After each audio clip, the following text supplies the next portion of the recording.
बिस्मिल्लाहिर्रहमानिर्रहीम। अस्सलाम वालेकुम बच्चों। जी बेटा, आपकी एक्सरसाइज 12.2 है और क्वेश्चन नंबर 5 आज हमने करना है। क्वेश्चन नंबर 5 है, given below is a frequency distribution. ये आपको दे दी है। Find the mod of the frequency distribution. सिर्फ और सिर्फ मॉड हमने निकालना है, ठीक है। आसान सा क्वेश्चन है। देखिए, अब आपके पास फिर वही वाली बात है कि दो चीज़ें मौजूद हैं हमारे पास, क्लास इंटरवल और फ्रीक्वेंसी। ये दी 5 to 9, 10 to 14, 15, 19, 22, 24, 25 to 29 और ये उसकी फ्रीक्वेंसी दे दी 1, 8, 18, 11, 2। ठीक है। अब आपके पास मॉड का फॉर्मूला क्या है वो आप पहले जहन में लें। L plus F M minus F one multiply by H. Bracket में लाजमी लिखना है, आपने ब्रैकेट के बगैर लिखा तो गलत हो जाएगा क्वेश्चन, ये याद रखना आप। मल्टीप्लाई बाई एच चाहे इसके साथ ही लिख दें, वो लिखा हुआ आगे करके मल्टीप्लाई बाई एच यहाँ लिखा हुआ, उसका मतलब ये कि ये ऊपर ही है एच। मल्टीप्लाई ये लाइन के आगे यहाँ करके लिखा हुआ था, मैंने भी यहाँ लिखा था, फिर मैंने उसे साथ कर दिया ताकि ना आपको प्रॉब्लम ना हो। कुछ बच्चे इससे कंफ्यूज हो जाते हैं कि मल्टीप्लाई बाई एच बाहर है, तो बाहर दोनों से मल्टीप्लाई, दोनों से नहीं सिर्फ ऊपर वाली से मल्टीप्लाई है, ठीक है। और फॉर्मूला नीचे divide by F M minus F one plus F M minus F two. अब प्रॉब्लम इसमें भी L, F M, F one और एफ टू, ये दो चीज़ें, तीन चीज़ें हमें चाहिए, ठीक है। चार चीज़ें, एल चाहिए, एफ एम चाहिए, एफ वन और एफ टू। एफ एम क्या कहते हैं? Maximum frequency. अब इसके अंदर मैक्सिमम फ्रीक्वेंसी आपकी क्या है? ये है। यहाँ जहाँ पे मैक्सिमम फ्रीक्वेंसी है वो आपकी मॉडल क्लास बन जाती है, ये इस तरह से, ये पूरी आपकी मॉडल क्लास बन गई, ठीक है। ये मॉडल क्लास है आपकी, जैसे मीडियन क्लास होती थी इस तरह से मॉडल क्लास। मीडियन क्लास हम ढूंढते थे n/2 सॉल्व करने के बाद सी एफ के अंदर मौजूद होती थी, सी से वहाँ से हमें पता चलता था मॉडल क्लास, मीडियन क्लास कौन सी हमारी। यहाँ पे हमें मॉडल क्लास आसानी से मिल जाएगी कि एफ एम जहाँ पे होगा मैक्सिमम फ्रीक्वेंसी, वो आपकी मॉडल क्लास है। मॉडल क्लास लिखने की ज़रूरत नहीं है, याद रखने की ज़रूरत नहीं है, सिर्फ आपको समझाने के लिए कह रहा हूँ कि ये आपने याद रखना है, ये एफ एम है। तो एफ एम अगर ये है तो एफ वन इससे ऊपर वाला और एफ टू इससे नीचे वाला होगा, बस सिंपल सी बात। एफ एम जहाँ पे होगा उससे ऊपर वाली एफ वन और उससे नीचे वाली एफ टू होगी। ये सारी डिटेल मैं आपको पीछे बता चुका हूँ। Maximum frequency of the model class, ये प्रीसीडिंग फ्रीक्वेंसी होती है मॉडल क्लास की, ये फॉलोइंग फ्रीक्वेंसी होती है, ठीक है। नाम भी याद रखने की हमें कोई ज़रूरत नहीं है, प्रीसीडिंग और ये और वो कोई करने की ज़रूरत नहीं, बस आप ये देखें कि एफ एम के ऊपर वाली एफ वन और नीचे वाली एफ टू। एफ एम की सीध में आप चले जाएं, यहाँ पे ये क्लास इंटरवल में आपको मैंने बताया हुआ है कि हमें एल जो होता है वो लोअर क्लास बाउंड्री होता है, तो हमें सबसे पहले क्लास बाउंड्री चाहिए। क्लास बाउंड्री निकालने का वही तरीका है जो हम पीछे भी अभी क्वेश्चंस में सीख चुके हैं और पहले भी आपको शुरू में बता चुका हूँ। इसमें से 0.5 माइनस, इसमें 0.5 प्लस, तो ये आपके पास शेप बन गई एक जैसी, ये क्लास बाउंड्री बन गई आपके पास, ठीक है। ये 9.5, ये भी 9.5, 14.5, 14.5, 19.19, 24.5, 24.5। अब इसमें आपके पास जहाँ मैक्सिमम फ्रीक्वेंसी है, ये चूंकि मॉडल क्लास है, यही वाला आपके पास ये एल आ जाएगा। एल भी मिल गया हमें, एफ एम भी मिल गया, एफ वन भी, एफ टू भी, बाकी एच को आप चाहे ऐसे देख लें, 5, 10, 15, 5 का फ़र्क है, 9, 14, 19, 5 का फ़र्क है, 4.5, 9.5, 5 का फ़र्क, जैसे मर्जी आप देखें, यानी एच आपका 5 आ गया। तो हमारे पास सारी चीज़ें आ गई। एल आ गया हमारे पास 14.5, F M 18, F one 8, F two 11, H 5। ये भी आपको लिखने की ऐसे ज़रूरत नहीं है, लिख दें तो कोई बुरी बात नहीं है, ना लिखें तो भी कोई प्रॉब्लम नहीं है। आप नीचे अपना फार्मूला लिखेंगे, mode is equal to this, और अब सीधी सीधी एल की वैल्यू पुट कर देंगे। अब आप चाहे यहाँ से देखें चाहे आप यहाँ से देखें, यहाँ भी हमें नजर आ रहा है एल 14.5 है, वो हमने लिख दिया। एफ एम 18 है, एफ एम की जगह 18 लिख दिया। एफ वन 8 है, उसकी जगह 8 लिख दिया। एच 5 है, उसकी जगह 5 लिख दिया। सारी वैल्यूज़ हमने ऐसे पुट कर दी है, ये वैल्यूज़ हमने लिख दी। ये 14.5 को हमने इसी तरह छोड़ा, अकेला ऐसे ही लिखे रहने देना, जैसे हम मीडियन में भी एल को हम सबसे एंड पे सॉल्व करते थे, यानी कि ये वैल्यू को ये लिखा प्लस ये इन दोनों सॉल्व किया, 18 माइनस 8 10 आ गया, मल्टीप्लाई बाय 5, और ये 18 माइनस 8 10 प्लस 18 माइनस 11 7 आ गया। इन दोनों को मल्टीप्लाई किया 50 आ गया, और इन दोनों को प्लस किया 17 आ गया, तो 50/17 आ गया ये। अब आप इन दोनों को डिवाइड किया तो 2.94 आया, 14.5 प्लस 2.94 किया तो 17.44 आपका मॉड आ गया। सिंपल सा काम, ठीक है। मीडियन थोड़ा सा टफ है लेकिन मॉड सिंपल सा है आपके पास, सिर्फ मैक्सिमम फ्रीक्वेंसी आपको जहाँ मिलेगी वहाँ से आपका सारा क्वेश्चन सॉल्व हो जाता है, ठीक है जी। क्वेश्चन नंबर 5 भी आपका हो गया। अब रह गया हमारे पास सिर्फ और सिर्फ लास्ट 11 क्वेश्चन, ठीक है। बाकी क्वेश्चन हम सारे कर चुके हैं। 11 क्वेश्चन में कहते हैं on a price distribution day 50 students brought pocket money as under, ये आपको रुपीज़ दे दिए, 5 to 10, 10 to 15, 15 to 20, और ये अच्छी बात है, क्लास बाउंड्री ही आपको दी हुई, ठीक है। ये अच्छा हुआ कि क्लास बाउंड्री फ्रीक्वेंसी ये आपको दे दी है। Find the median and mod of the above data, find the arithmetic mean of the data given by using coding method. अब ये जो कोडिंग मेथड लिखा हुआ है ये आपका पार्ट कटा हुआ है, ठीक है, ये पार्ट करना नहीं है। लेकिन अगर ये आ जाए कोडिंग की जगह शॉर्टकट मेथड, तो शॉर्टकट मेथड से हम इसे सॉल्व कर सकते हैं। मैंने ये कर लिया है क्वेश्चन शॉर्टकट मेथड से, मैंने बाद में इसे देखा था कि ये आपका एग्जाम्प्ट हो गया क्वेश्चन, ठीक है। तो खैर आप इसे शॉर्टकट मेथड से आपको पीछे भी करवाया हुआ है, अभी जो मेरा ख्याल है क्वेश्चन नंबर 4 था उसमें हमने शॉर्टकट कर लिया था, तो आप चाहे उससे कर लें चाहे ना करें। तो खैर ये आपका क्वेश्चन है, क्वेश्चन नंबर 11। ये आपको देखें रुपीज़ और फ्रिक्वेंसी, ये दो चीज़ें आपको दी हुई हैं, ठीक है। अब ये 5 to 10, 10 to 15 देखें, 10, 15, 20, 25, ये आपकी क्लास बाउंड्री ही बनी हुई है, ठीक है। जो रुपीज़ आपको दी हुई क्लास बाउंड्री है ये आपकी CB क्लास बाउंड्री, आप इसे लिख दें बेशक, चाहे रुपीज़ लिखा रहने दें, कोई हर्ज नहीं उसमें।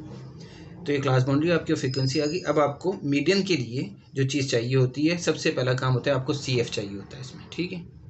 CF हमने निकाला, वो पीछे आपको सिखा चुका हूँ, पहली वैल्यू एज इट इज़ लिखनी है। फिर 12 में आपने 9 ऐड किया, 21 आ गया, 21 इसके सामने आ गया। फिर 21 में आपने 18 ऐड किया तो 39 आया, वो आपने लिख दिया। 39 में 7 ऐड किया 46, 46 में 4 ऐड किया 50। तो ये 50 और इसका समेशन 50, ये दोनों सेम होनी चाहिए, वैल्यूज़ सेम है, तो इसका मतलब है हमने सही की है। ये सारी डिटेल मैं आपको पीछे करवा के दिखा चुका हूँ पिछले क्वेश्चन में। देखिए इस तरह से था वो, ये मैंने ऐड कर करके आपको दिखाया था, ठीक है। मैंने आपको बताया था कि आप ऐड कर करके भी आप यहाँ भी लिख सकते हैं ऐसे, वरना डायरेक्ट भी लिख सकते हैं, जैसे कि मैंने इस क्वेश्चन में लिखा है। तो मैंने डायरेक्ट ही उसकी CF की वैल्यूज़ लिख दी है, पहली वैल्यू वैसी, फिर इन दोनों में ऐड किया, ये 12 में 9 ऐड किया, 21 में 18 ऐड किया 39। तो इस तरह से हमने लिख दिया ये, ठीक है। ये हो गया। अब यहाँ तक का क्वेश्चन हमारे पास ये है। अब मीडियन निकालना है हमने, तो मीडियन के लिए मैंने आपको बताया था सबसे पहला काम जो है हमारा वो है कि जो मीडियन का फॉर्मूला था L+H/F n/2 - C, इसमें जो n/2 है इसने सारा कुछ बताना है आपको कि L क्या है, F क्या है और C क्या है। तो सबसे पहले हमने n/2 का आंसर निकालना है। n/2 is equal to summation F/2 is equal to 50/2 is equal to 25। 25 आपका n/2 का आंसर आया। n/2 आपने देखना है, यानी 25 जो है वो CF के अंदर आपने देखना है। मैंने हाथ इसलिए रखा हुआ ताकि आप किसी चीज़ में कंफ्यूज ना हो। 25 CF में कम्युलेटिव फ्रीक्वेंसी जो है इसके अंदर कहाँ पे लाई करता है, 12, 21, 39। 39 में लाई करता है 25, ठीक है, क्योंकि 21 में नहीं है, तो 39 में है आपका। 39 में 25 आपका लाई करता है, तो ये जो है ये आपकी मीडियन क्लास बन गई, ठीक है। मीडियन क्लास बनाने का मकसद ये होता है कि यहाँ से आपको नज़र आ जाएगा कि आपका F क्या है, ये वाला, ठीक है, और L क्या है, ये वाला लोअर क्लास बाउंड्री। चौथा क्वेश्चन जब हमने किया था उसमें क्लास इंटरवल दिए, लिमिट दी हुई थी, तो हमने क्लास बाउंड्री खुद बनाई थी, तो वहाँ पे भी L इसी तरह से निकाला था हमने। अब यहाँ आपको क्लास बाउंड्री दी हुई है तो आपको आसानी से L मिल गया, ये आपका L भी आ गया, ये आपका F आ गया। और C की वैल्यू क्या थी वो मैंने आपको बताया था कि जहाँ पे मॉडल क्लास मीडियन क्लास आपकी बनी होती है उससे ऊपर वाला C होगा CF में, यानी CF में ये मॉडल क्लास है पूरी, ठीक है। तो इससे यहाँ 25 जहाँ की यहाँ लाई करता था, तो इससे ऊपर वाली वैल्यू जो है वो C होगी, तो इस तरह से हमें ये C मिल जाएगा।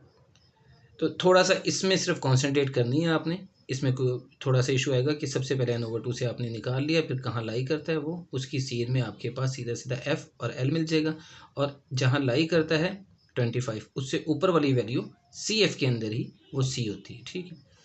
ये आपके पास सारी चीज़ें आ गई, हमने यहाँ लिख दिया है L is equal to this, H is equal to this, C is equal to this, F is equal to this. H वही आपको जो ऐसे बताता रहा हूँ बार बार, 5, 10, 15, 20 साइज़ इसका 5 का डिफरेंस आ रहा है, 5 का डिफरेंस जो भी सेम ही होता है, तो ये आपका H आ गया।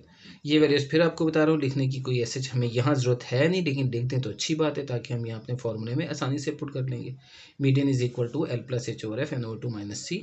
L की वैल्यू लिख दी, H की वैल्यू लिख दी, F की वैल्यू लिख दी, ठीक है। n/2 पूरे का आंसर आपने निकाला हुआ है 25, तो आप इसे 25 ही डायरेक्ट लिख दो, नहीं तो आप समेशन F/2 यानी कि 50/2 करके लिख दो बेशक, तब भी 25 ही आना है। तो चूँकि हम निकाल चुके हैं यहाँ पे इसलिए हम वैसे लिख देंगे। माइनस C की वैल्यू 21 आ गई, और यहाँ भी मैंने आपको बताया था कि C की वैल्यू जो होती है वो हमेशा इससे n/2 से छोटी होती है। n/2 यानी कि ये जो 25 आया हुआ है, ये 25 था जो इधर लाई करता था, तो इससे ऊपर वाली जो वैल्यू है वो 21 है, तो वो हमेशा n/2 से यानी 25 से छोटी ही आनी है, ये याद रखना। अगर आपको ना भी समझ में आए, इंसान भूल जाता है, तो आप इससे ये बात याद रख सकते हैं कि यार इसकी C की वैल्यू इससे छोटी ही यानी इससे बड़ी नहीं आ सकती। तो हम बाज़ों का ये होता है कि आप ना यहाँ पे 39 ही को लिख देते हैं C, तो वो गलत हो जाएगा, ठीक है। इतना सा ख्याल रखना है आपने। तो खैर बाकी इसकी कैलकुलेशन है ये आपने सारी वैल्यूज पुट कर दी इसके अंदर, तो ये 15 प्लस ये 5 इंटू 25 - 1 21, 4 आ गया, 5 × 4 हो गया 20, 20/18, 20/18 का आंसर आ गया 1.11। तो 15 में आपने 1.11 ऐड किया तो 16.11 आपका आंसर आ गया। ये मीडियन आपका आंसर आ गया, ठीक है। ये आपके पास आगे हम मॉड निकालते हैं। अच्छा जी, मॉड आपके पास उसका फॉर्मूला आपने पहले लिखा है L+FM - F1 × H/FM - F1 + FM - F2। ये आपने फॉर्मूला लिख दिया। अब आपको FM चाहिए, F1 चाहिए, L चाहिए और F2 चाहिए। ये भी मैंने आपको अभी पीछे क्वेश्चन में बता दिया, बड़ा आसान सा काम। ये देखें, अब आपके पास यहाँ पे मैक्सिमम फ्रीक्वेंसी कौन सी है, ये है 18। तो ये आपका FM आ गया। यहाँ पे FM से ऊपर वाली वैल्यू F1 आ गई और नीचे वाली वैल्यू F2 आ गई। आपको FM भी मिल गया, F1 भी, F2 भी। अब FM की सीध में आपने जाना है क्लास बाउंड्री के अंदर, तो क्लास बाउंड्री में ये आ रहा है 15, तो ये आपका L आ गया। L भी मिल गया हमें, FM, F1, F2 सारे मिल गए। एज हमें पता है 5 है। हम यहाँ अपने फॉर्मूले में वो वैल्यू पुट कर देते हैं। 15 + 18 - 9 × 5/18 - 9 + 18 - 7, इस सब को हमने कैलकुलेट कर लिया। तो ये आ गया मेरे पास 15 + 9 × 5 45/20, 45/20 का आंसर आ गया 2.25। तो 15 + 2.25 17.25, ये आपके पास मॉड का आंसर आ गया, ठीक है जी। आगे मैंने इसका C part arithmetic mean by short formula कर लिया है, लेकिन मैंने आपको बता दिया था कि ये क्वेश्चन है नहीं, क्योंकि कोडिंग मेथड हमने किया हुआ नहीं है। तो कोडिंग मेथड वाला क्वेश्चन एग्जाम्प्ट है आपका। अगर आप इसे शॉर्ट फॉर्म में से करते हैं तो आपके पास फिर वही तरीका है जो कि मैंने आपको पीछे बताया था कि सबसे पहले आपको, अब यहाँ पे देखें, जब हमने पीछे क्वेश्चन किया था तो हमने डायरेक्ट और शॉर्टकट दोनों किए थे। अब यहाँ पे हम सिर्फ अगर शॉर्टकट करते हैं, डायरेक्ट नहीं हमें दिया हुआ, तो भी आप याद रखें कि आपको सबसे पहले x चाहिए, क्योंकि d का फॉर्मूला क्या होता है, आपको शॉर्टकट का फॉर्मूला पहले याद होना चाहिए, a + समेशन FD/समेशन F। तो आपको d चाहिए। अब d का फॉर्मूला होता है x - a।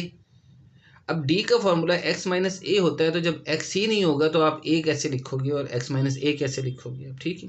तो इसलिए सबसे पहले हमने x निकालना है। x क्या है, मिड वैल्यू, सॉरी, ये जो आपको क्लास इंटरवल या बाउंड्री जो भी दिया हुआ है आपके पास वो मौजूद है। यहाँ से आपने इन दोनों को ऐड करना है और 2 पे डिवाइड करना है, तो आपके पास x आ गया। जो आपको तरीका बताया हुआ मिड वैल्यू निकालने का, नहीं x निकालने का, ये आपके पास x की वैल्यू आ गई।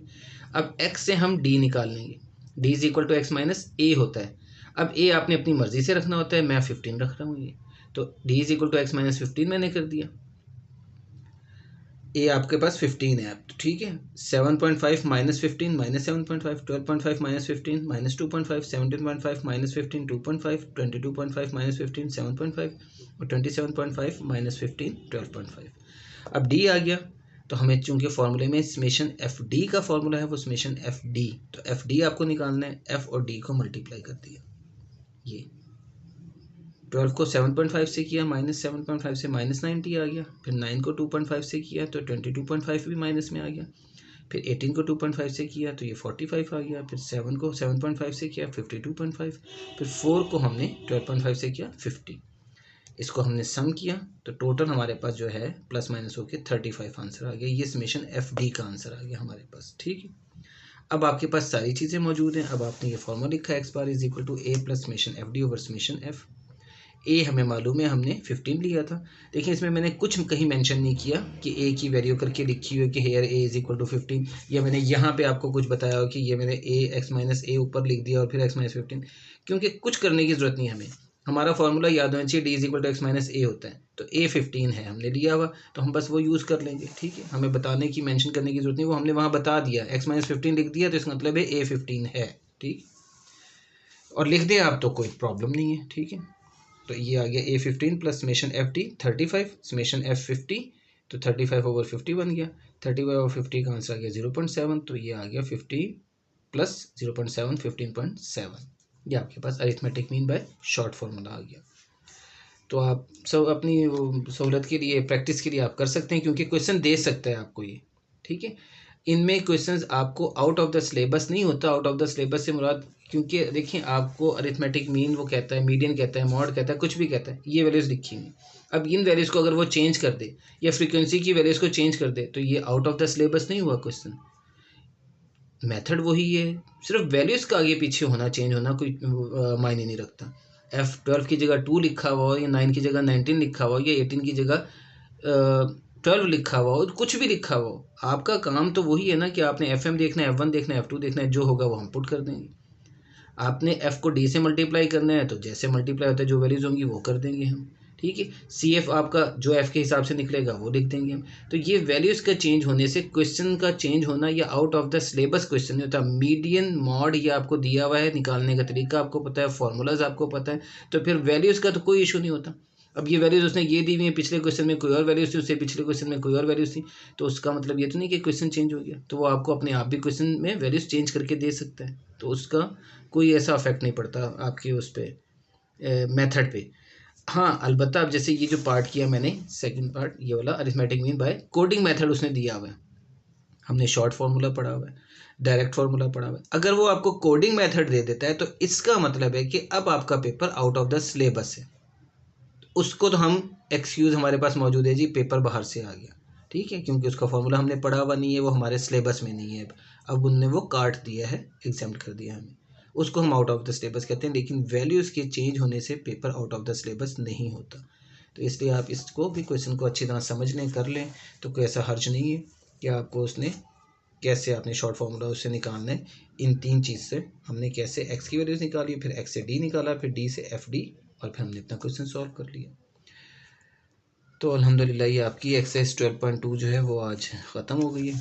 थोड़ी सी लेंथी है, क्वेश्चन इतने लेंथी नहीं है, लेकिन फार्मूलाज वगैरह और चीज़ें उसमें काफ़ी ज़्यादा हैं, जो मैंने आपको चैप्टर के शुरू में बता दिया था कि इसमें हमें प्रॉब्लम सिर्फ और सिर्फ यही आएगी कि हमारे पास टाइप्स ज़्यादा हैं। अगर आप फार्मूलाज को अच्छी तरह से याद रखें, समझ के उसको करें, क्वेश्चंस को एक दफ़ा समझना है आपने क्वेश्चन, फिर उससे आपको कोई प्रॉब्लम नहीं होगा। एक दफ़ा अगर आप फार्मूलाज को अच्छी तरह समझ के याद कर लें तो आपके लिए सारा एक्सरसाइज बिल्कुल आसान सी है, और इसमें से एक लॉन्ग क्वेश्चन लाजमी आ जाता है, बाकी या किस्मत या नसीब। ठीक है जी, मुझे दीजिए इजाज़त। नेक्स्ट एक्सरसाइज इंशाल्लाह नेक्स्ट रिव्यू रहेगी बस हमारी, वो हम नेक्स्ट लेक्चर में करते हैं। अल्लाह हाफिज़।